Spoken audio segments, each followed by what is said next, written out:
சமர்ப்பிக்க காத்திருக்க எடுத்து ஏமுங்கள் பார்க்கலாம்.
எங்கள் உருவாக்கி அதில் மூத்த குட்டியை நான் ஏற்ற படைத்தலைமை பிரபுக்க மனமகளும் பரிசாக கொடுத்தார். மூத்த குட்டியை எனக்கு சின்ன குட்டியை மறை வேண்டும் என்கிற விருப்பம். நானும் வந்து குட்டியையும் பார்த்தேன், குட்டியும் என்னை பார்ப்பது ஏதோ தெரியவில்லை.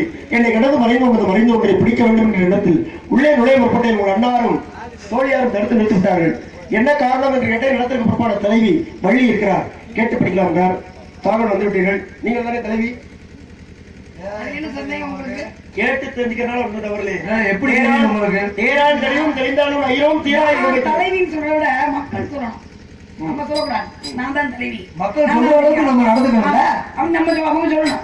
அப்படிதான் தேர்தல் கொண்டு வந்திருக்காங்க. மக்கள் யாரும் இல்லையே, காட்டுக்குள்ள கொண்டே தெரியாது. ஏன் இருக்காங்க? ஒருத்தர் தான் 1000 பேருக்கு சமம். காட்டுக்குள்ள நம்ம தெரியாது. சரி, மக்கள் இருந்தா அவங்க விசாரிக்கலாம். யார் தலைவி அண்ணே அறிமுகப்படுத்தி வச்சுட்டாரு. இருந்தாலும் நான் உங்களை கேட்கறது ஒரு நியாயமான வார்த்தை தானே. இல்ல இது அநியாயம் இருக்கா? இல்லையே. நியாயத்துக்கு அநியாயத்துக்கு என்ன வித்தியாசம்? ஒரே எழுத்துதான். நியாயம்னா நியாயம். ஆனா போட்டுட்டோம், ஆனா அதிக போட்டா தர்மம் அதர்மம் ஒரு எழுத்துதான். சுத்தம் அசுத்தம் ஒரு இடத்துல அர்த்தம் பூரா மாறிடுது. அதனால நான் தேடி வந்திருக்கிறது மான்குட்டி. மகாபாரதத்துல வந்து கிருஷ்ண பரமாத்மா செஞ்சது கூட நியாயமா நமக்கு தோணும். ஆனா அவர் செஞ்சது கூட அநியாயமா தான் பண்ணாரு. மகாபாரதத்துல கிருஷ்ண பரமாத்மா அவருக்கு அவர் நியாயமா தோணுச்சு. ஆனா எல்லாமே அநியாயமா எல்லாமே மீறினாங்க. போரின் தர்மங்களை மீறினாங்க. நாபிகாவந்துகளை அடிக்கக்கூடாது, பொய் சொல்லக்கூடாது, வாத்தியார் வந்து துரோகம் பண்ணக்கூடாது, வாத்தியார் அடிக்கக்கூடாது, பொம்மை விளையாடக்கூடாது, எல்லாமே செஞ்சாங்க. அவங்களுக்கு அது நியாயம். ஆனா வெளியில பார்க்கும்போது அநியாயம் தான். அது மாதிரி நியாயத்துக்கு நிறைய வித்தியாசம். தவறு செய்யறவங்களுக்கு அது நியாயமா தோணும், அது பாதிக்கப்படுறவங்களுக்கு அது அநியாயமா தோணும். அதான் உண்மை. வெளியில இருந்து நம்ம நினைக்கிறேன் நம்ம நாடு வந்தாரை வாழ வைக்கிற பூமி, வந்தாரை போல வாழ வச்சுட்டு இன்னைக்கு நம்ம கஷ்டப்பட்டுக்கிட்டு இருக்கோம். அதான் உண்மை. அதனால வந்தாரை வாழ வைக்கும் போது அநியாயம் நியாயமாலும் தெரியும். ஆனா நம்ம கஷ்டப்படும் போது நமக்கு அநியாயமா வாழ வைக்கும் ஊரு தந்தான தாளம் சொல்லி பாடு. வந்தார வாழைக்கிற ஊரு. ஆமா, வந்தாரை வாழ வைக்கிறவங்க நீங்க ரொம்ப வந்தாரை வாழ வச்சுட்டு நீங்க ரொம்ப கஷ்டப்படுவோம். சின்ன வித்தியாசம், அவங்க எடுத்தவங்க கூட ஒன்றும் பிரச்சனை இல்லை. வாரத்துல கிருஷ்ண பரமாத்மா வந்து 12 அப்புறம் தவறுகிறீங்களா? எல்லாம் நியாயம் சொல்ல முடியாது. இல்ல எல்லாமே தவறானே, எல்லாமே நியாயம் சொல்ல முடியாது. இந்த பூமி பாரம் பூமாதேவி கேக்குது கிருஷ்ண பரமாத்மாட்ட. பூமாதேவி சொல்றாங்க பூமி பாரம் தாங்க முடியல. அந்த அம்மா எப்ப தாங்க முடியலன்னு சொன்னாங்க, தர்மம் சரியா இருக்கிற வரைக்கும் அந்த அம்மா சொல்ல. சரி, எப்ப அதர்மம் அதிகமாச்சோம் அப்பதான் அந்த அம்மா போய் அதர்மம் அதிகமாயிருச்சு, இந்த பூமி பாரத்தை தீர்க்கணும், கிருஷ்ணா அது தான் முடியும். ஏன்? காக்கும் கடவுள் கிருஷ்ண பரமாத்மா, அழிக்கும் கடவுள் சிவன், சிவன் படைக்கும் கடவுள் பிரம்மன். ஏன் அந்த அம்மா போய் கிருஷ்ணனை கேட்கணும்? காக்கும் கடவுள் தானே அவர் அழிக்கிற கடவுளா? சிவன் தானே போய் கேட்டுக்கணும். ஆனா மகாவிஷ்ணு போய் அந்த அம்மா கேட்கிறாங்க. ஏன் அந்த அம்மா அவர்கிட்ட கேட்கிறாங்கன்னா, காக்கும் கடவுள் எல்லாத்தையுமே காத்துட்டாருன்னா அப்புறம் அழிக்கிற கடவுள் அழிக்கிறது சிரமம். அதனால நேராக காக்கிறவன்டே போய் இந்த பூமி பார்த்து கேட்கணும்னா அதர்மத்தை அழிக்கணும். அப்பதான் அவர் என்ன பண்றாரு, யாராலும் அதர்மம் பண்றாங்க பாக்குறாரு. இதுல தர்மம் செய்தவர்கள்னா சூதாட்டத்துல உட்கார்ந்து தோத்துறான், தர்மே தோத்ததை பிடிக்க வச்சுக்கிறான். என்னங்க அது வரைக்கும் கூட நியாயம் சொல்லலாம். சூதாட்டத்துல உட்கார்ந்து தவறு, சரி உட்கார்ந்தாச்சு. ஏன்னா மன்னர்களுக்கு அது வந்து அது ஒரு தர்மம். அந்த தர்மப்படி நேருக்கு அழைக்கும் பொழுது பயந்துட்டு வரலன்னு சொல்லக்கூடாது. அப்படிங்கிற உட்கார்ந்து விளையாடுறா தோத்துறேன். மீண்டும் இந்த அஞ்ஞானவாசம் வனவாசம் எல்லாம் முடிஞ்சு மீண்டும் வந்து நாடகம் கேட்கும்போது கொடுக்கணும்ல, அப்ப துணியவனுக்கு கொடுக்க மறுக்கிறேன். உண்மையா இல்லையா? மகாபாரதம் கொடுக்க மறுக்கும் பொழுது அப்புறம் அதுக்கப்புறம் தான் போருங்கிறது ஏற்படுது. இந்த போருக்கு என்ன இறுதியில என்ன நடக்கணும்? தர்மம் ஜெயிக்கணும். இதான் கவனிக்கணும். அதற்காக கிருஷ்ணபரமாத்மா செயல்பட்டாரு. இதுல நீங்க என்ன விட்டுறீங்க? அதான் துரியோதனன் கேட்கிறாரு தாத்தாட்ட, தாத்தா யாரு பீஷ்மர்ட்ட போர் தேதி நியமிச்சாச்சு, என்றைக்கு போறன்னு. எப்படி தாத்தா இருக்கு நிலவரம்? தொகுதி நிலவரம் கேட்பாங்கல்ல, எப்படி நம்ம ஜெயிப்போமா ஜெயிக்க மாட்டோமா? நம்மளாலே சொல்லுவாங்க நல்லா வலுவா இருக்கு, நீங்க எல்லாம் அந்த பக்கம் வரவே வேண்டியதில்லை, நான் பாத்துக்கிறேன் நாங்க பாத்துக்கிறோம் சொல்லி வரவே வேண்டியதில்லை. வர வேண்டியதில்லை அவர் கடைசி வரைக்கும் வரவே மாட்டாரு. ஆமாமா, அதுக்காக வர வேண்டாங்க. அதைத்தான் அவர் முன்கூட்டியே சிம்பாலிக்கா சொல்றது, நீங்க இந்த பக்கம் வர வேண்டியதில்லை, ஏன்னா உங்களை மதிக்கல. ஜெயிச்சா அப்ப என்ன சொல்றாரு பீஷ்மாச்சாரியார் வந்து சொல்றாரு துரியோதனன்ட்ட, ஒரு பகலில் யான் மலைவன். ஒரு பகலில் யான் மலைவன் என்ன அர்த்தம்? ஒரே பகல்ல பாண்டவர் சேனையை பூரா நான் அழிச்சுடா. ஒரு பகல் பகல்ல எவ்வளவு நேரம்? 12 மணி நேரம். ஒரு பகலில் யான் மலைவன். முற்பகலில் மலைவன் உபநிடத்தை விற்க முடியும். உபநிடத்தை விற்க முடியும்னா யாரு? துரோணாச்சாரியார். அவர் தானே பாடமெல்லாம் தூக்குறவர். விற்கை முனி அப்படின்னா அவர் என்ன பண்ணுவாரா? முற்பகலில் மலைவன் பாதி ஒரு பகல் ஆகும். ஆனா 12 மணிக்குள்ளேயே பாண்டவர் சேனையை பூரா அழிக்கக்கூடிய துரோணாச்சாரியார் நம்ம பக்கம் இருக்காரு. 6 மணி நேரத்துல மறுபகலோடு 5 மலைவன் பரிதின் மைந்தன். பரிதினா என்ன? சூரியன். சூரியனுடைய மகன் யாரு? கர்ணே. அதான் எங்க இருக்கா? நம்ம கூட இருக்கான். மறு பகலோடு 5 மலைவன். ஒரு பகலுக்கு வந்து 10 ஜாமம், ஒரு நாளைக்கு 10 ஜாமம். இதுல பகல்ல 5 ஜாமம், இரவுல 5 ஜாமம். இந்த 5 ஜாமத்தை 5 பச்சி 5 தொழில். அப்ப வரு பகலோடு 5 மலைவன் பரிதின் மைந்தன். பரிதின்னா பாதி. பரிதினா சூரியன். சூரியனோட மகன் யாரு? பரிதின் மைந்தன். மைந்தன் கர்ணே. அவன் என்ன பண்ணுவான்? இந்த 5 ஜாமத்துக்குள்ள அடிப்பான். ஒரு ஜாமத்துக்கு எத்தனை நாளிகை? 6 நாளிகை. முனிமைந்தன் ஒரு நாளிகையில். முனிமைந்தன் யாரு? துரோணாச்சாரியுடைய மகன் அஸ்வத்தாமே. அவன் ஒரே நாளிகையில, ஒரு நாளிகையில எவ்வளவு எத்தனை வினாடி? 2.5 வினாடி தான். 2 வினாடி அடிச்சிருவான் முனிமைந்தன். அப்பதான் சந்தோஷமாயிடுச்சு துரியோதனே. அதுக்கப்புறம் சொல்றாரு, பொறுபடை அடங்க புவியும் மலையும் புறந்தர நிறந்த உலகமும் வருகணத்திலே மயில்வான் மலைவன் வில்வி ஜெயன்கிறார். வருகணத்திலே என்னன்னா கண்ணடிக்கிற பத்தியா? நான் பார்த்து கண்ணடிக்கிறேன்ல, இதான் கணம்ங்கிறது. கணப்பொழுது கணப்பொழுதுமா? நீங்க தான் யாரை பார்த்து கண்ணடிக்க முடியும்? நாங்க கூட அடிக்கிறோம்.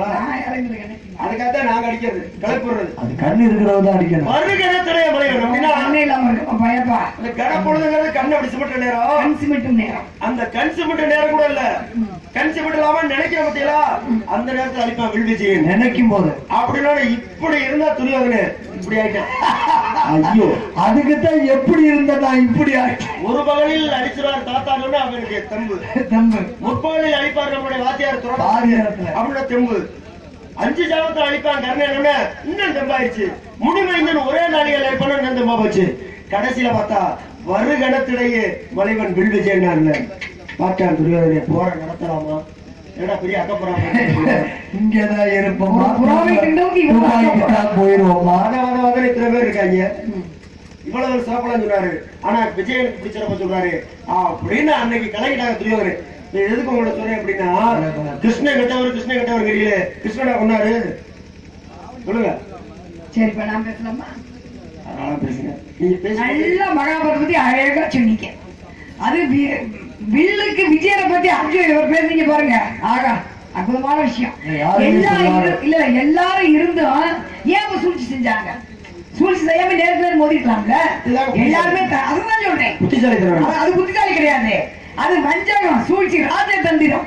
எதிராளிக்கே தெரியாம எதிராளியை வீழ்த்துவது, எதிராளிட்டு வாங்குவது ராஜதந்திரம். ராஜதந்திரம், சூழ்ச்சி, வஞ்சகம் நிறைந்ததான் மகாபாரதம். நேர்மையான சண்டையே கிடையாது. ஒரே விஷயம், மகா இது பொண்டாட்டியை வச்சு சூதாடும் போது துரியோதன் பொண்டாட்டியை வச்சு சூதாடினாரா? தர்மன் கேட்டுக்கலாமே. என் பொண்டாட்டியை வச்சு சூதாட சொல்றியே, ஓ பொண்டாட்டியை நான் பேசி முடிச்சுப்பேன், நீங்க பேசுங்க. தர்மம் எல்லாத்தையும் இழந்துட்டான். சரி, கடைசியா மிச்சம் இருக்கிற பொண்டாட்டி ஏன் வச்சாங்கன்னு கேட்க அந்த அம்மா கேட்டுச்சு. என்னை தோற்று தன்னை தோற்றாய, தன்னை தோற்று என்னை தோற்ற. நீ தோத்துட்ட, அதுக்கப்புறம் என்ன வச்சு ஆடுற? ஊரா பிள்ளைங்கிறீங்க பழமொழி சொன்னா துரியோதனை எடுத்து வைக்கிறான். இல்ல துரியோதனை முன்னாடி யாரு? அவர் ஆட வச்சு பால்மணி. அந்த அம்மா வச்சு ஆட இல்லையே. இல்ல அப்பதான் நீயே வச்சு ஆடுற. நம்ம பந்தயம். சரி, பந்தயத்துல உங்கள்ட்ட இருக்கிறத பூரா நான் ஜெயிச்சு வாங்கிட்டே இருக்கேன். வாங்கிட்டீங்க. கடைசியா நீங்க உங்களே வச்சு ஆடுறீங்க. நான் வச்சு ஆட மாட்டேன். ஒரு பேச்சு நான் வச்சு ஆட மாட்டேன். ஐயோ நீங்க இல்ல. இப்ப சாந்தாரன் எனக்கு போட்டி ஒவ்வொன்னையா வச்சு பந்தயம் முதல் பாக்கெட்ல இருக்க படத்தை வச்சு ஆடுறாரு. கடைசியா இருக்கிறது ஆல் ரவுண்ட் தான். அப்ப இல்லாத நினைக்க ஆல் ரவுண்ட் வச்சு ஆடுறீங்களா நீங்க? அதை வச்சு ஆட இப்ப தொழிலுக்கு போவீங்க. புத்திசாலியை வச்சு ஆட மாட்டான். புத்திசாலி இல்ல, அவர் 3 பேர் வச்சிருக்காராம். புத்திசாலி வச்சு ஆட மாட்டாங்க. வச்சிருக்கீங்களா? நான் சொல்ற எடுத்துக்காட்டை சொல்றேன், ஏன்னு புரிஞ்சுக்கிறேன். நெருப்புடா சொல்ல போகல. ஆமா, அவரு ஒத்துக்க மாட்டாங்க. அவருக்கு தோற்படா எல்லாருக்கும் முடியல. ஜெயிப்பு பூரா துரியோதனை கைங்க. தர்மம் எல்லாத்தையும் வச்சுட்டான். கடைசியா மிச்சம் பொண்டாட்டி மட்டும்தான். துரியோதனை பொண்டாட்டி வைக்க வேண்டிய நிலைமை இல்ல. ஏன்? அவன் தான் ஜெயிப்பு கையில இருக்கானே. அப்ப ஏன் யாரு போதும் தோத்துட்டு போய் எப்படியோ தோத்துரும் ஒத்துக்கிட்ட எந்திரிச்சு போயேன். சொல்றேன் எந்திரிச்சு போயேன். அங்கதானே சிக்கல் இருக்கு. அதை வச்சா கடைசியா என்ன சொல்றான்? ஒவ்வொன்னா முத எதை வைக்கிறான்? மாலை எதை வைக்கிறான்? சரி, இந்த ரத்ன மாலை வைக்கிறான். வச்சு ஆடுறாங்க, தோத்துறான். அடுத்து தேர வைக்கிறான். அடுத்து ஒவ்வொன்னா வச்சான்ல. கடைசியா என்ன சொல்றான் துரியோதனே? சரி, இறுதியா ஒண்ணு இருக்கு. என்ன இருக்கு? பொண்டாட்டி மட்டும் தான் இருக்கு. முத மாலைக்கு மாலை வச்சோம், தேருக்கு தேர் வச்சோம், ஊருக்கு ஊர் வச்சோம், நாடு வச்சோம். இப்ப ஒண்ணு வைப்போம். கடைசியா பாஞ்சாலி வை. பாஞ்சாலி வச்சு ஆடும்போது நீ ஜெயிச்சுட்டா எல்லாத்தையும் மொத்தமா அதுதான் சொல்றேன். எப்படி வச்சு ஆடலாம்? ஏன் ஏற்கனவே தோத்துட்டி? அப்படி எதுக்கு உனக்கு அந்த ஆசை? உனக்கு ஆசை ஒரு விஷயம், நண்பனுக்கு ஆசை. நீ உன் தாலியே நீ கட்டலையே. அவன் முதல்ல 5 பேருக்கு பொண்டாட்டி இருக்க சமர்சே மிகப்பெரிய பாவம். தாலி கட்டினது செத்துறவங்க வில்லு பறக்கும் போது அதை ஜெயிச்சு கட்டினது அர்ஜுனன் தான். அந்த அம்மா அப்பயே எதிர்ப்பு தெரிவிச்சிருக்கணும். அர்ஜுனனை தவிர நீ தானே கல்யாணம் பண்ண. அப்ப ஒன்ன தவிர எதுக்கும் அண்ணங்க தம்பி 4 பேரை பங்கு போட சொல்ல அந்த அம்மா அப்பயே எதிர்ப்பு தெரிவிச்சிருந்தா பிரச்சனை வந்திருக்காது. அப்ப எதிர்ப்பு தெரிவிக்காம இருந்தனால உனக்கு சபையில வச்சு அசிங்கப்படுத்தினாங்க. புருஷன் 5 பேர் இருந்தோம், நீ உன்னோட ஆசையினால நம்ம ஜெயிச்சிருவோம் தெரிஞ்சிடணும். இந்த இடத்துக்கு வந்து நம்மளால பேர் வாங்க முடியாது அப்படின்னு தெரிஞ்சிடும். அதுக்கு ஏத்த மாதிரி தொழில் பண்ணுவான். அவதான் அறிவாளி. இங்க இருக்கிறவங்க ஏத்த மாதிரி நீங்க தொழில் பண்ணிக்கணும். அதை விட்டு நீ இன்ன வரைக்குமே ஜெயிக்கல, எல்லாத்தையும் வச்சு ஆடி இன்னமே பொண்டாட்டி ஜெயிக்கல. அங்கதான் எதிராளி மிகப்பெரிய வலுவான ஒரு விஷயம். வேடுவரே, நம்மளோட எதுக்கு மிகச்சிறந்த அறிவாளி நினைச்சாலும் நம்ம நிக்கவாது முடியும். நம்ம பெரிய அறிவாளி நினைச்சாலும் நம்ம தோத்து போயிருவோம். அப்ப எதுக்கு இருக்க சகுனி வந்து எது கேட்டாலும் விழுகுது. அவன் தாயம் அவனுக்குது, 12 அவனுக்குது. அப்ப ஏதாவது சூட்சம் இருக்கேன்னு கலந்துக்கணும். இல்ல அந்த அடிப்படை கூட கிடையாது. பொண்டாட்டி நீங்க சொல்லுவீங்க, நீங்க கிராமத்துல ஐயா பழம்னு சொல்லுவாங்க. இப்ப நம்மளே சொல்லுவாங்க, ஊராம்பிள்ளைய ஊட்டி வளர்த்தா தாம்பிள்ள தானே வளரும். ஊராம்பிள்ளைன்னு யாருன்னு கேட்டா பொண்டாட்டியை சொல்லுவீங்க. அவன் இன்னொருத்தரோட பிள்ளை, அந்த பிள்ளைய ஊட்டி வளர்த்தா வயிற்றுல இருக்க என் பிள்ளை தானா வளரும்னா அப்ப ஊராம்பிள்ளை தானே, ஓ சொத்து கிடையாது. அவளை வச்சு எப்படி ஆடி முடிச்சிட்ட, தோத்துட்ட. அவன் வந்தான்ல ஒரே கேள்விதான் கேட்டான், என்னை தோற்று தன்னை தோற்றாயா, தன்னை தோற்று என்னை தோற்றாயா? பதில் சொல்ல முடியல. அப்ப சபையில வச்சு சேலையை உரியும் போது சேலை இன்னைக்கு ஒருத்தர் வந்து நம்ம பொண்டாட்டி ஒரு சேலையை ஒருத்தர் கையை வச்சு நம்ம சும்மா விடுவோமா? சொல்லுங்க, கையை வெட்டிட மாட்டோம். நீ என்னதான் இரு, நீ முதலாளி பணமே கடை வாங்கிரு, அந்த வீட்டுல அடிமையாவே இரு. ஆனா அந்த முதலாளி வந்து பொண்டாட்டி மேல கை வச்சா சும்மா விடுவோமா? வெட்டிடும். அதான் ஆண்மை. அந்த ஆண்மைக்கு அழகை நாம உட்கார்ந்துட்டியே, நீ அடிமையாயிட்டு நீ தோத்து போட்டு உன் தம்பியை தலைமுடியை உட்கார வச்சு அவன் பொண்டாட்டி 5 பேரை நம்பி வந்தவனே எதுக்கு எனக்கு பொண்டாட்டி நம்பி வர்றது? அவன் பிறந்த வீட்டை விட்டு பூந்த வீட்டுக்கு எதுக்கு வரான்? அம்மா அப்பாவா அண்ணன் தம்பி உறவு எல்லாத்தையும் திறந்துட்டு வரான். இது மகாபாரதத்துல பொதுவாவே பேசுறேன். தன்னோட அம்மா அப்பாவை பிரிஞ்சு அண்ணன் தம்பியை பிரிஞ்சு சொந்த பத்தத்தை பிரிஞ்சு கணவனே சரணாகதிக்கு வர்றா, மருமகளா மாறுறா, பொண்டாட்டியா மாறுறா, கொழுந்தியாலா மாறுறா. ஒவ்வொருத்தரும் தக்க மாதிரி தன்னை மாத்திக்கிட்டு இருக்க அந்த பொம்பளைக்கு நீ என்ன வெகுமதி கொடுத்த? சபையில வச்சு சேலையை உறிஞ்சாங்க அத்தனை பேருக்கு முன்னாடி. சேலையை உரிய நீ பார்த்து ஒண்ணும் பண்ண முடியல. அப்ப ஏன் இந்த ஆசை தேவையே இல்ல? நீ முதலே கலந்துக்கலாம். அது ஒரு பக்கம். இன்னொரு விஷயம், வில்லுக்கு விஜய் நான் ஏத்துக்கவே மாட்டேன். அப்படி எதுக்கு பஞ்சகம்? எதுக்கு போய் கவலை கொண்டு அறுத்து வாங்கணும்? எதுக்கு போய் ஒரு பஞ்சகம்? கையில இந்த அஸ்வச்சன் ஆகாசம் சொல்லிச்சு, உன்னையோட பெரியாதா கருணை. காண்டி பவனத்தை எரிக்கும் போது மழை வருது, அதை மீறி எரிச்சிடுறாரு. பாம்பு வெட்டுப்பட்டு தலை குட்டி வருது, பால் வெட்டுப்பட்டு அது சொல்லிட்டு போகுது. உன்னை விட பெரியாச்சு எங்க அம்மா கொண்டுட்டியடா, எங்க அம்மாவை கொண்டுட்டியே. உன்னை விட பெரியாள் அர்ஜுனனை விட பெரியாள் கருணை. அவங்கிட்ட அஸ்வச்சன் ஆகாசிரமா இருப்பேன், அது சபதம் போட்டு அப்ப பெரியாள் தானே கருணை. அர்ஜுன் அப்ப எதுக்கு தந்திரமா கேட்டு வாங்குறீங்க? சத்தியம் எதுக்கு கேட்டு வாங்குறீங்க? பொம்பளை எதுக்கு அனுப்பிச்சு விடுறீங்க? கவலை அவசரக்காரங்க அந்த மாதிரி பொய் சொல்லி குடையிறீங்க. எல்லாமே வந்து முடியல, பயப்படுறீங்க. விதுரர் அற்புதமான உலகத்துக்கு வெல்லக்கூடிய வில்லு இருந்துச்சு. அப்படின்ட்டு அவரை போகலே கலந்துக்கு விடாம செஞ்சீங்களே. எல்லாத்தையும் எதுவுமே செய்யாம நேருக்கு நேர் மோதல் ஒரு விஷயம். இன்னைக்கு இப்ப கூட எடுத்துக்காட்டா சொல்றேன். நம்மளை பார்த்து ஒருத்தர் நடிக்கலன்னு பயந்தாங்கன்னா அவங்க பெரியாள் கிடையாது. எழுதி போட்டாங்கன்னா நம்ம எல்லாத்தையும் நடிக்கிறவங்க தான் பெரியாளு.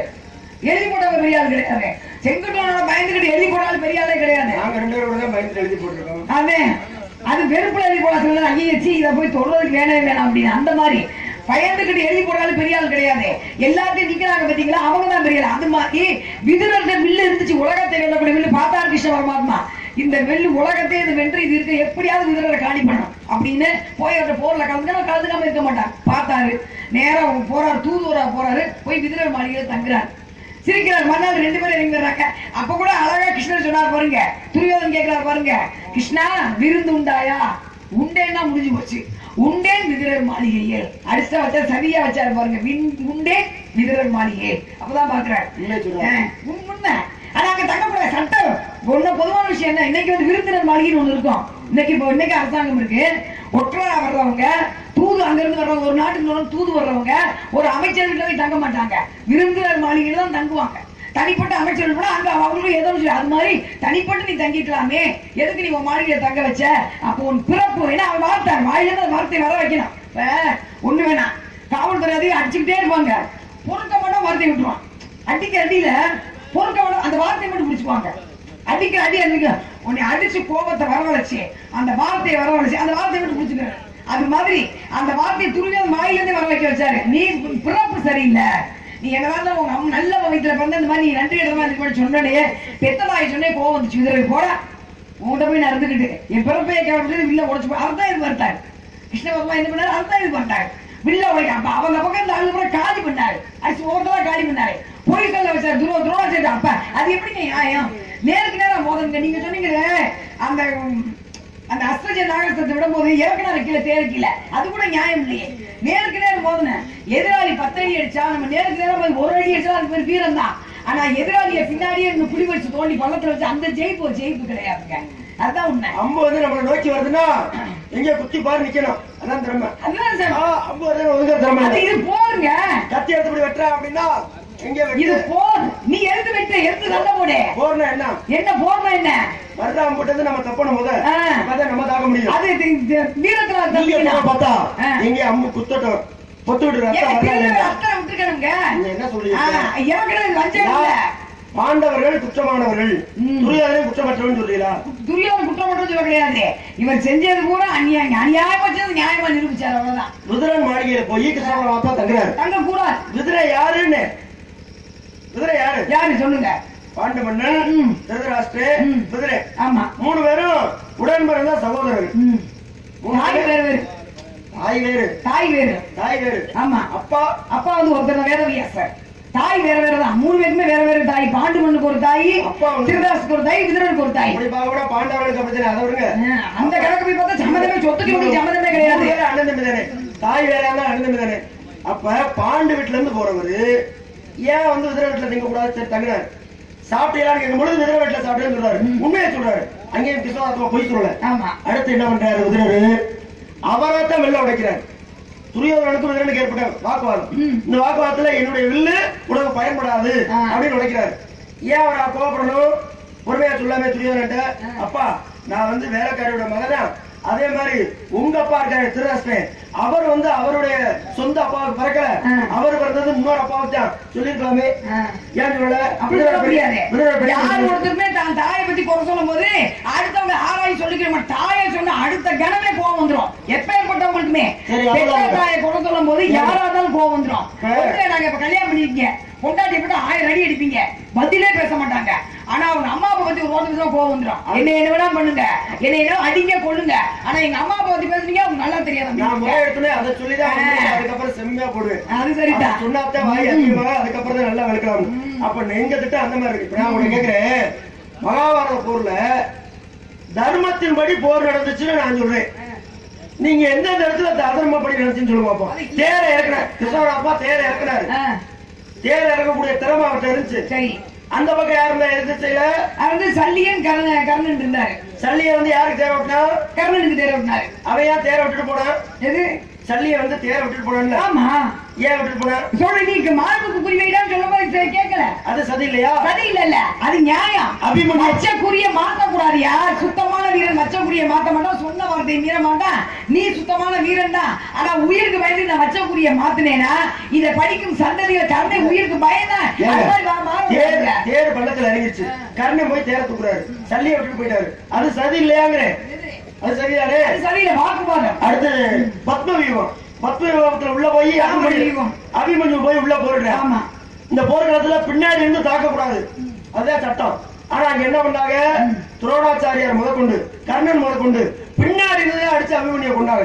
அப்ப உயிர் போற தருவாயில கடைசி நேரத்துல ஒரு இடைவாளையாவது கொடுங்க, இவரோட தலையை கொய்து விடுவேன். ஒரு வாழை கொடுத்தாங்களா? இல்ல. அப்ப அது துரோகம் இல்லையா? நீங்க ரெண்டு பக்கமே நியாயம் அநியாயம்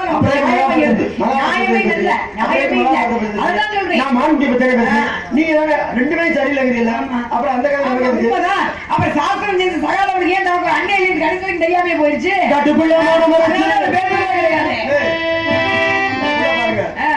நான் மான்குட்டி வந்துட்டு சொல்லிட்டு நின்னுட்டேன்.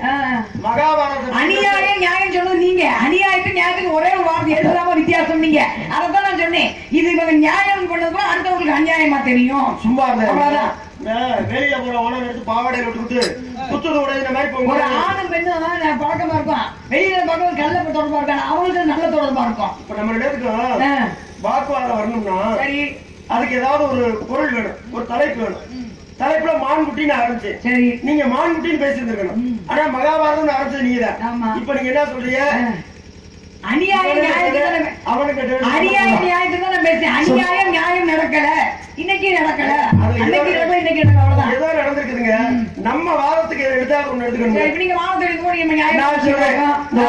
ஆம்பளை தான் நல்லவங்க, பொம்பளை போற கெட்டவங்க நான் சொல்றேன். அந்த ஆம்பளை பத்த பொம்பளை ஒருத்தி பொம்பளை தானே, அவன் நல்லவா இருக்கு, ஆம்பளை நல்லவங்களா பிறந்திருக்காங்க. ஆம்பளை போல நல்லவங்கன்னா அந்த ஆம்பளை பத்த தாய் நல்லவளா இருக்க விட அந்த ஆம்பளை நல்லவங்களா இருக்க முடியும். இல்ல நல்ல குழந்தை, நல்ல குழந்தை தான் மண்ணில் பிறக்கையிலே அவன் நல்லவனாவதும் தீவனாவதும் அன்னை வளர்ப்பிலே சேத சேர்க்கை இழைப்போம். கருவறையில வளர்க்கும் போது கருவறையில வளர்க்கணும், பிறந்த பின்னாடி வளர்க்கணும், கருவறையில வளர்க்கணும். கருவறையில 75 நாள் சுமக்கும் போது இந்த பிள்ளை நல்லா வளரணும், அப்புறம் நல்ல சாப்பாடு சாப்பிடணும், நல்ல இடங்களுக்கு போகணும், நல்ல விஷயங்களை கேட்கணும். இவ கருவறையில என்ன நினைச்சு வளர்றாலும் அப்படிதான் குழந்தை பிறக்கும். இப்ப நான் வந்து ஆண்கள்லயும் கெட்டவங்க இருக்காங்க, பெண்கள்லயும் நல்லவங்க இருக்காங்க, பெண்கள்லயும் கெட்டவங்க இருக்காங்க, ஆண்கள் நல்லவருக்காக முடிச்சுட்டா அந்த பேச்சு நம்மளே பேசி நம்மள்கிட்ட முடிச்ச மாதிரி இருக்கும். மகாபாரதம் எடுத்துக்கிட்டா நீங்க வந்து பாண்டவர்கள் வந்து நான் நல்லவங்கன்னு வாதம் பண்ணேன். நீங்க துரியோதனன் தான் எல்லாம், கிருஷ்ணன் தான் எல்லாம் எடுத்தாரு. என்ன எடுத்தாரு? போறாங்க ரெண்டு பேரும், தர்மனும் போறான், துரியோதனும் போறான். கேட்கறாங்க, அவர் கேட்கிறாரு கிருஷ்ண பரமாத்மா, எப்பா என்னுடைய படைபரிவார்கள் உனக்கு வேணுமா, இல்ல என்னுடைய சக்தி உனக்கு வேணுமா கேட்ட. அவர் தானே கேட்டாரு, அவே வேணுங்கிறத கேட்டுக்கிட்டாங்க. இதுல என்ன தப்பு இருக்கு? யார் மேல தப்பு இருக்கு? அவர் தானா? நம்ம மத்தியில அவர் தான் இல்லையா? சரி சரி சரி. காட்டுக்குள்ள மரம் மறைச்சு வட்டம் காட்டும் தனி நான் அட்டி வச்சு கூட்டு பார்க்க மாட்டி வைக்க போறேன் இப்போ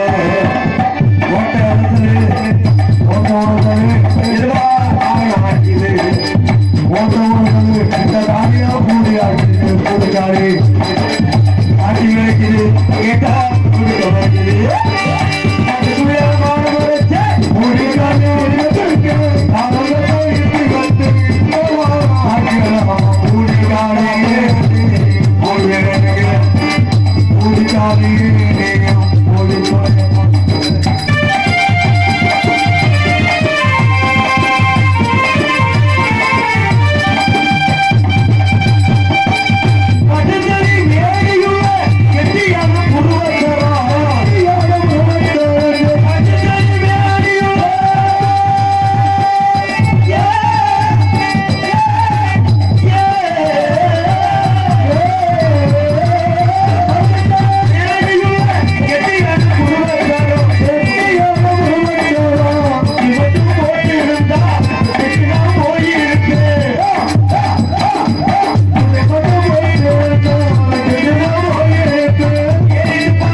பக்கத்துறைக்கு இத்தனை பேரான அவங்கள சாமி நீங்களா பக்க மேளம் இங்க வந்து மாதா பிதா குரு தெய்வம் வளர்த்தீங்களா அது மாதிரி இந்த அம்மா இங்க குட்டி வந்து 7 பேரை காவலுக்கு வச்சிருக்காங்களே இதெல்லாம் தேவையா சும்மா பக்கத்துறைக்கு இதெல்லாம் இத்தனை பேரா பக்கத்துறைக்கு இதெல்லாம் இத்தனை பேரா வெக்க கிடமா நீங்க வழிய சொல்லாத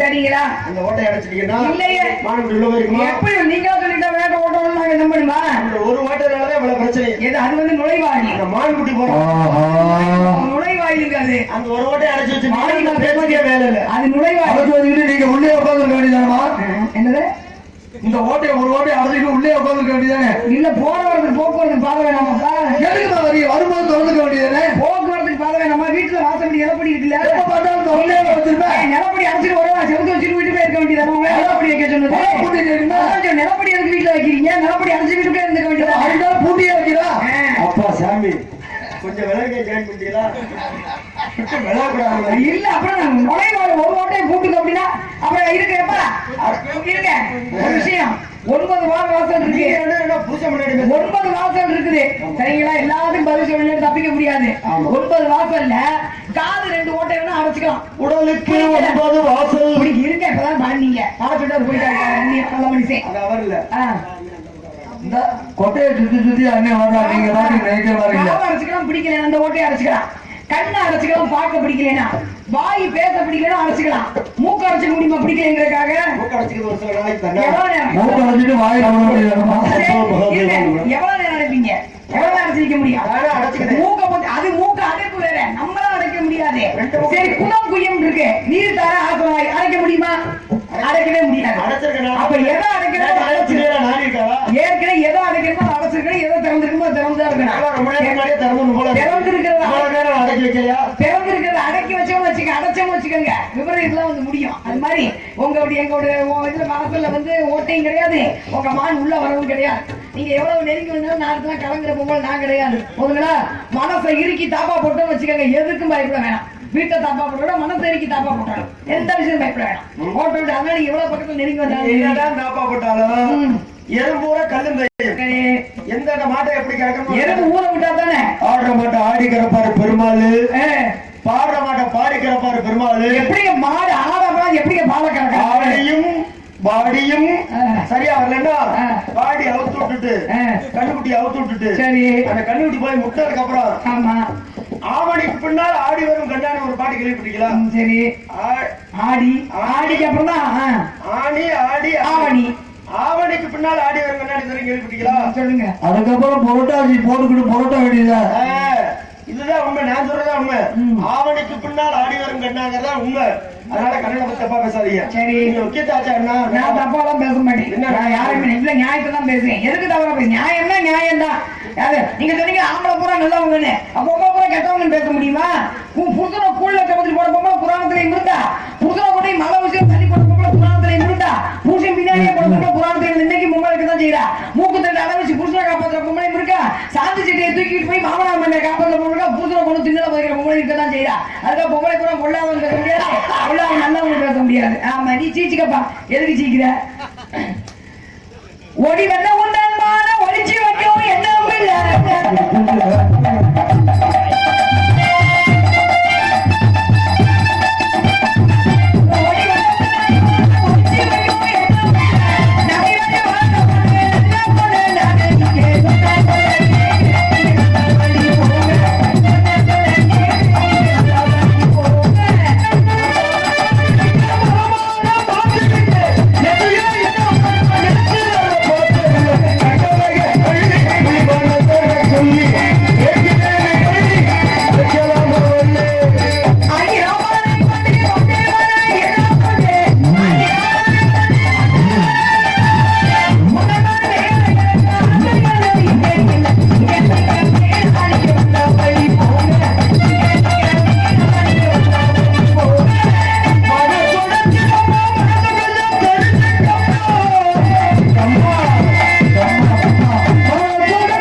அது ஊரை தெரிஞ்சுக்கிட்டே உலகம் புரிஞ்சு